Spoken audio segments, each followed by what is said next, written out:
sebelum kita lanjut ke berita terlengkapnya, alangkah mulianya bagi kalian untuk tekan tombol like, dan yang belum subscribe, tolong subscribe channel ini. Krisis bek tengah Timnas U23 Indonesia, hanya 4 pemain dan tanpa bek tengah berkaki kidal. Apakah salah satu penyebab uji coba kalah 1-3?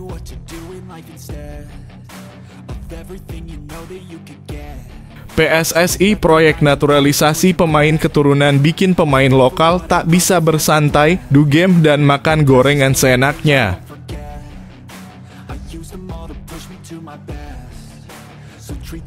Bukan oleh Romeni, ternyata penyerang ini resmi perkuat Timnas Indonesia pada Juni 2024.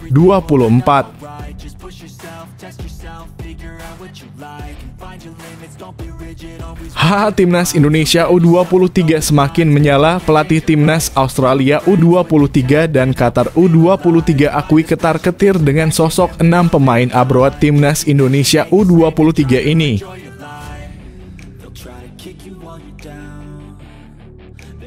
Masyarakat Malaysia iri dan nangis sendirian. Lihat Shin Tae-yong menggila bareng Timnas Indonesia, sementara kami dilatih pelawak long ball. Dasar lawak.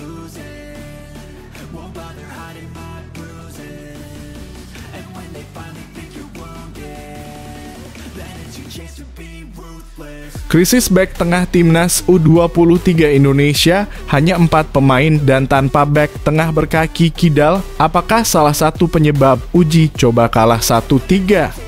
Timnas U23 Indonesia memang mengalami krisis di lini belakang, khususnya di sektor bek tengah sebelum Piala Asia U23 2024. Sebelumnya, Timnas U23 Indonesia kalah 1-3 dari Arab Saudi di The Stephen Stadium, Dubai, Uni Emirat Arab pada Jumat waktu setempat. Satu-satunya gol Timnas U23 Indonesia dicetak oleh Komang Teguh pada babak pertama.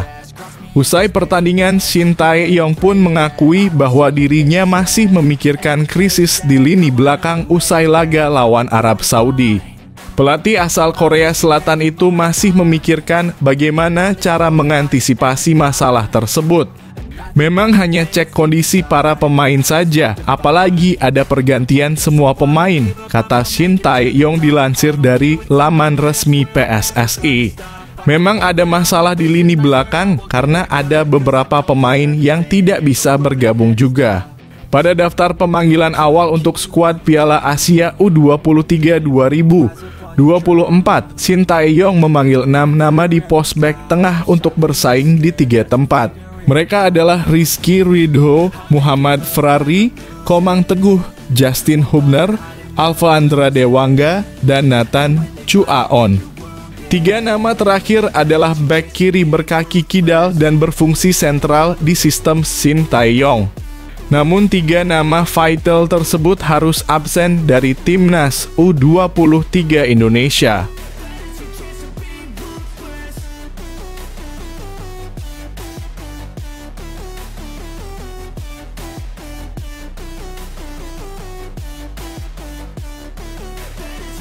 PSSI proyek naturalisasi pemain keturunan bikin pemain lokal tak bisa bersantai, do game dan makan gorengan seenaknya.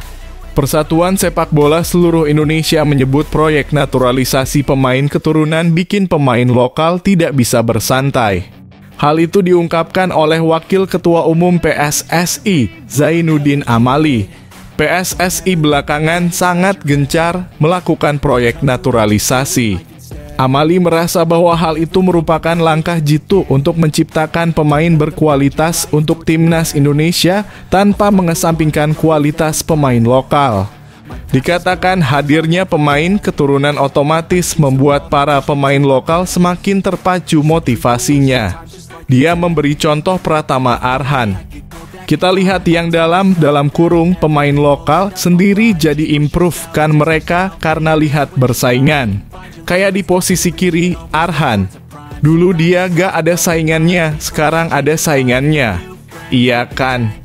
Di kiri ada Sinatan Saine. Sehingga Arhan gak bisa berleha-leha, kata Amali. Jadi kalau kami sih akan terus dalam kurung mencari pemain keturunan sepanjang memang kualifikasinya kan.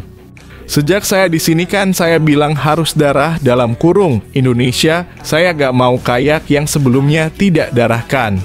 Harus permintaan pelatih dan kemudian datanya dia ada darah Indonesia, ungkapnya. Nah, kita tidak mau ambil itu, karena bagaimanapun rasa memilikinya pasti berbeda dengan orang yang neneknya kakeknya berdarah Indonesia.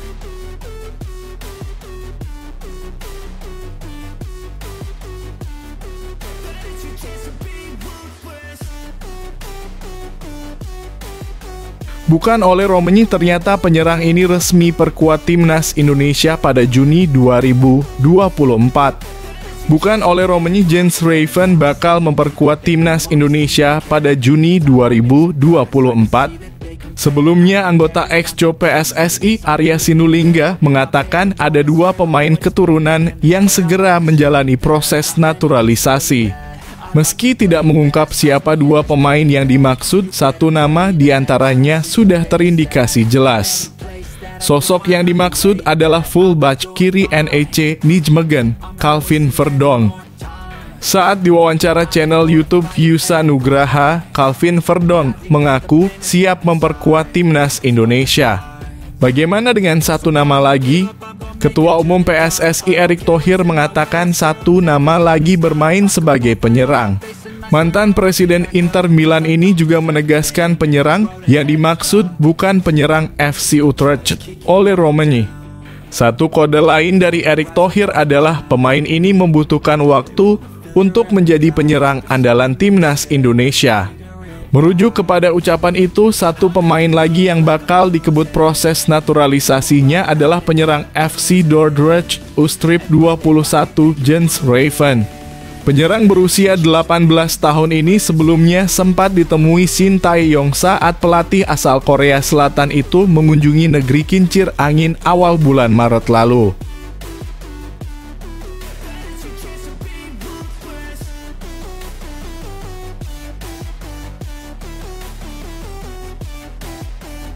Timnas Indonesia U23 semakin menyala. Pelatih timnas Australia U23 dan Qatar U23 akui ketar-ketir dengan sosok 6 pemain abroad timnas Indonesia U23 ini.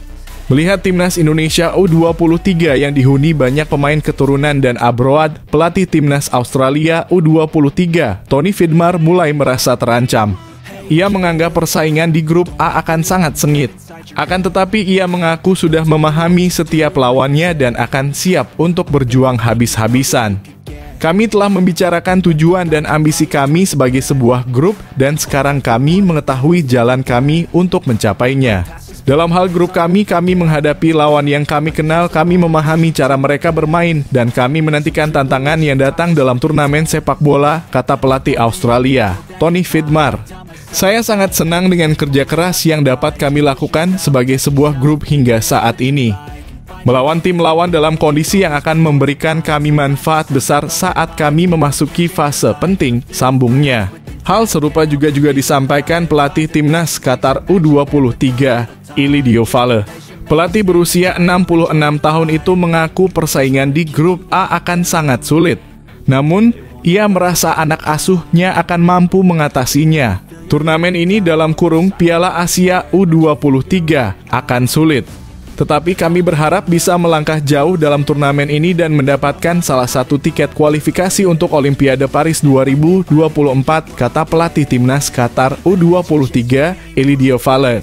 Seluruh tim peserta sudah menunjukkan performa yang kuat selama babak kualifikasi, terutama Indonesia yang nyaris semua pemainnya bermain di Piala Asia. Tapi mereka belum sempurna, jelasnya.